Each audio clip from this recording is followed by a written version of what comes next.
Ngayong araw mga mare ay binayaran na namin ng fully paid ang 3 bahay namin. At ipapakita ko din sa inyo ngayon ang update sa pinapagawa naming 3 bahay. Kaya tara mga mare, samahan nyo kami. Kinaumagahan mga mare ay bumili kami ng mga pintuan para sa aming 3 bahay. Dito pala kami bumili sa City Hardware Gango Osamis dahil dito namin nakita yung gusto naming design ng pintuan. Bale, 3 pintuan yung binili namin dito mga mare dahil 3 din yung bahay paupahan namin na binili. Kung nagtatanong naman kayo mga mare kung magkano itong pintuan, nasa 8,000 pesos mahigit bawat isa. Nakakalula na talaga yung presyo ngayon kahit pintuan lang, diba? Sobrang magastos talaga kapag magpapagawa ka ng bahay sa panahon ngayon. Pero okay lang yun mga mare kasi pwede mo namang dahan-dahanin if hindi mo pa kayang bilhin lahat ng mga materyales. Kahit matagal man matapos ang pinapagawa mong bahay, ang importante ay umuusad ka at may progress ka. At eto na pala mga mare yung update sa 3 bahay paupahan na pinapagawa namin. So dito sa unang bahay, napinturahan na nila yung mga haligi tapos meron na din ditong lababo. At tingnan nyo mga mare, napawaw na lang ako sa ganda ng ginawa nilang lababo. May tiles na kasi at may sink at faucet na. At tingnan nyo naman yung tiles, sobrang ganda din ng kulay which is white marble. Tapos yung sink naman at faucet, napaka-premium at high quality din yung nilagay nila. Ganyan pala kahaba yung lababo namin mga mare. Actually mga mare, hindi yan ganyan kahaba yung original na laki niyan from the developer. Kami na pala yung nagpahaba niyan at kami na rin yung bumili sa exist na tiles na kakailanganin dahil kami naman yung nag-ask ng favor na pahabain ang lababo namin. At eto naman mga mare yung update sa CR ng unang bahay namin. Nalagyan na nila ng wall tiles at tingnan nyo naman kung gaano kaganda. Wood tiles pala pinili ng asawa ko mga mare para sa wall ng CR at sobrang ganda din naman yung kinalabasan. At natuwa ako kasi nalagyan na din pala nila dito ng lavatory, toilet bowl at shower. By the way mga mare, hindi pala nila provided ang bidet pero lalagyan namin ito ng bidet spray mga mare. Iniisip kasi namin mga mare na what if foreigners yung magre-rent sa amin tapos walang bidet? Kasi alam nyo naman mga mare na hindi sanay ang mga foreigners na gumamit lang ng tabo pag sila ay nagna-number 2. Alam nyo na yon.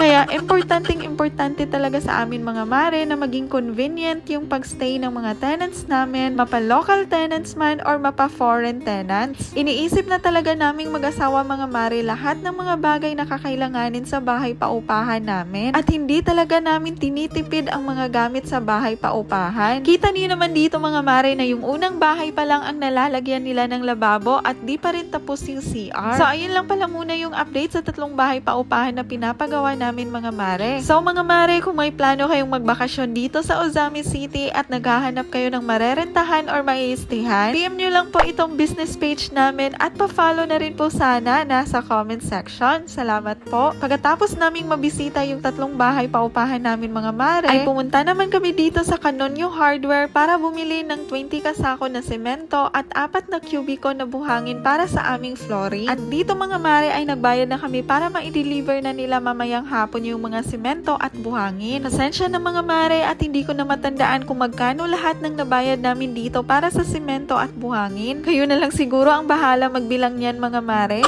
Pagkatapos naming bumili ng semento at buhangin mga mare ay nagpunta naman kami dito sa BJF Tiles Manabay para bumili ng tiles sa flooring namin. Itong kulay lang pala ng tiles yung pinili namin tapos plain lang siya. Mura lang din siya kasi mga mare pero matibay naman kasi ito rin yung tiles na nabili namin noon para sa dormitory at transient house namin. Bumili pala kami ng 200 pieces na tiles na ito mga mare pero yung 200 pieces na tiles na yun mga mare ay para na sa 3 bahay namin. 120 pesos pala yung presyo kada piraso nito mga mare. At dahil marami daw yung binili namin ay syempre nakapag-discount kami. Ginawa na lang nilang 110 pesos kada piraso ng tiles mga mare. So ang total na nabayad namin mga mare ay 22,000 pesos na lang instead of 24,000 pesos. O diba? Ang laki na rin ang natipid namin mga mare. At hindi namin inakala mga mare na may nakakakilala na pala sa amin dito. At ayan nga't nahiya pa nga talaga sila dahil binidyohan ko sila para sila ay ma-shoutout ko dito sa voice over ko. Kaya ayan, shoutout pala sa mga trabahante ng BJF Tiles Manabay Ozamis. By the way mga mare, kailangan pala ng 2 balikan kasi hindi pwedeng madala namin lahat ng tiles dahil hindi na magkasya at mabibigatan na rin yung sasakyan namin. Kaya nagdala muna kami dito ng 100 pieces na tiles tapos babalikan na lang namin yung natira. Tapos nagpatulong na lang din kami sa mga trabahante namin sa pagdiskarga ng mga tiles sa sasakyan namin. Pagkatapos nilang magdiskarga nitong 100 pieces na tiles tiles ay bumalik na rin kami sa BGF Tiles para kunin yung natirang 100 pieces. Tapos bumili na rin pala kami ng dalawang air vent na ito mga mare na tag 355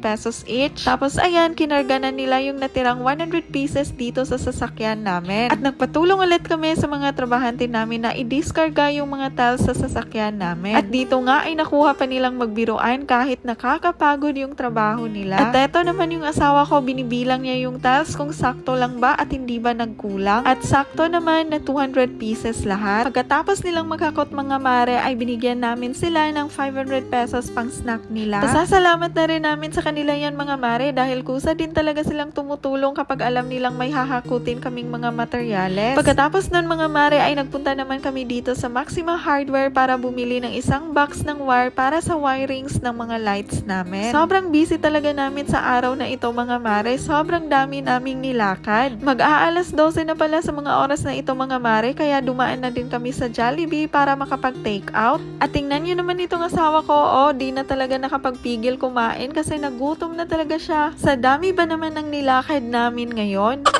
At pagkahapon naman mga mare ay pumunta kami dito sa office ng Mediatrix Homes para mabayaran namin yung kulang namin na bayad para sa 3 bahay na binili namin. Plano kasi namin ngayon na i-full payment na para wala na kaming iisipin. At sa kabutihan ng Diyos mga mare ay fully paid in cash na namin yung 3 bahay na binili namin sa wakas. Sa mga nagtatanong kung magkano yung total contract price ng 3 bahay, ayan mga mare, kulang na lang talaga piso para maging 2,700,000 pesos. Tapos makikita nyo rin dyan sa pinakababa mga mare yung remaining balance na lang namin which is 1,879,487 pesos. Pero since binigyan nila kami ng 10% discount dahil nga finally paid na namin ngayon ay naging 1,691,548 pesos na lang. O diba, ang laki rin pala ng matitipid kapag fully paid agad yung bahay. At hindi sa pagmamayabang mga mare ha, pero lahat talaga ng mga binibili naming bahay ay fully paid. Kasi kung kaya naman talaga sa budget namin na i-fully paid, ay fully paid na namin agad-agad. Dahil mas malaki din yung magiging interest kapag magma-monthly installment kami. Kasi para sa amin mga mare, mas maganda na rin na i-fully paid na agad kaysa naman natutulog lang yung pera namin sa bangko na napakaunti lang din naman ng itutubo yearly. At least nakikita na namin yung perang naipon namin at nakakapag-produce na ito ng monthly income. At hindi lang basta-basta monthly income yung nabibigay nito sa amin mga mare, kundi passive income siya. Yung hindi mo na kailangang pagtrabahuin kasi kusang pumapasok na lang yung pera. Kumbaga kasi mga mare, ang motto namin ay don't work for money, let money work for you, ganun.